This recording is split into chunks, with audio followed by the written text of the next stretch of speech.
दीपावली पर लक्ष्मी पूजन के लिए कुछ बातों का ख्याल रखना चाहिए। इसी के साथ बेहद जरूरी है कि आप जो भी पूजा करें उस दौरान आपके मन में पूरी श्रद्धा और विश्वास हो।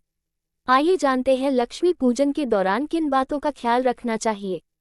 दीपावली पर पूजा के साधनों पर ध्यान देने के साथ ही हमें अपनी भावनाओं पर भी ध्यान देना चाहिए, क्योंकि जितनी पवित्र एवं उच्च भावनाएं लक्ष्मी पूजन के समय होंगी, पूजा का फल उतना ही अधिक एवं शीघ्र प्राप्त होगा। दीपावली पर सच्चे मन से धन की देवी माता लक्ष्मी की पूजा अर्चना अवश्य करनी चाहिए। ऐसी मान्यता है कि दीपावली पर भगवती लक्ष्मी विश्व भ्रमण के लिए निकलती है और अनेक स्थानों पर भक्तों द्वारा अपना निवास बना लेती हैं। इसलिए साधक को रात्रि भर जागकर श्रद्धा और विश्वास के साथ माता लक्ष्मी के आगमन की प्रतीक्षा करनी चाहिए। लक्ष्मी के साथ सिद्धिदाता गणेश, शिव, सरस्वती तथा कुबेर आदि देवताओं की पूजा भी करनी चाहिए। इस रात्रि श्री सूक्त तथा श्री लक्ष्मी सूक्त का पाठ भी करना चाहिए। पवित्र भावना से पुकारने पर आती है मां लक्ष्मी। प्रचलित मान्यताओं के अनुसार प्राचीन काल में दीपावली के समय लक्ष्मी जी साक्षात प्रकट होकर अपने प्रिय भक्तों का भोग स्वीकार करती थी। एक नगर में धनपति नाम का एक सेठ हुआ करता था।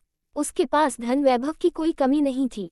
उसी नगर में रामसेवक नाम का एक अत्यंत निर्धन व्यक्ति भी रहता था। दीपावली के दिन धनीराम ने माता महालक्ष्मी की विशेष कृपा पाने के लिए विशेष भोग की व्यवस्था की थी।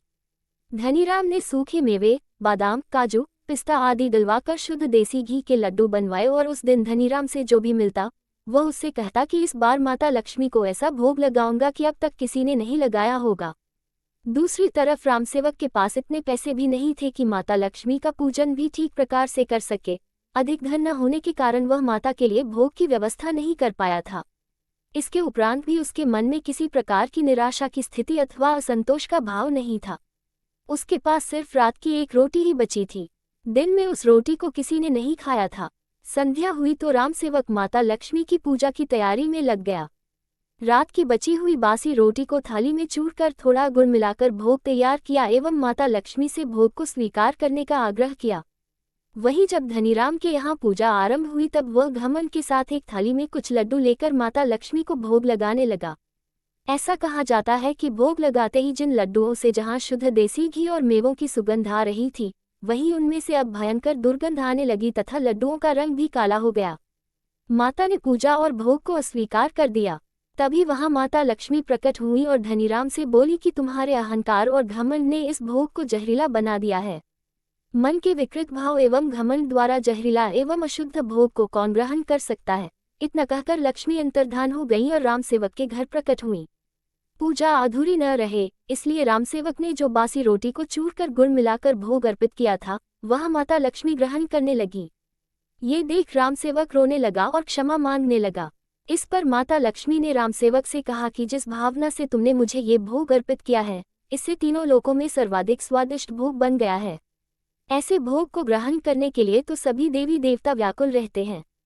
रामसेवक ने अपनी कुटिया में जमीन को साफ किया और एक कपड़ा बिछाकर आसन बनाकर मां लक्ष्मी से विराजने को कहा। माता लक्ष्मी उसकी श्रद्धा भक्ति विश्वास देखकर वहां बैठ गईं और पूर्ण आनंद के साथ बासी रोटी का भोग ग्रहण कर उसे आशीर्वाद देकर अपने लोक लौट गईं। सुबह जब रामसेवक उठा तो उसने देखा कि कुटिया के स्थान पर भव्य भवन खड़ा था। सुख सुविधा की सभी चीजें उसके यहाँ उपलब्ध थीं।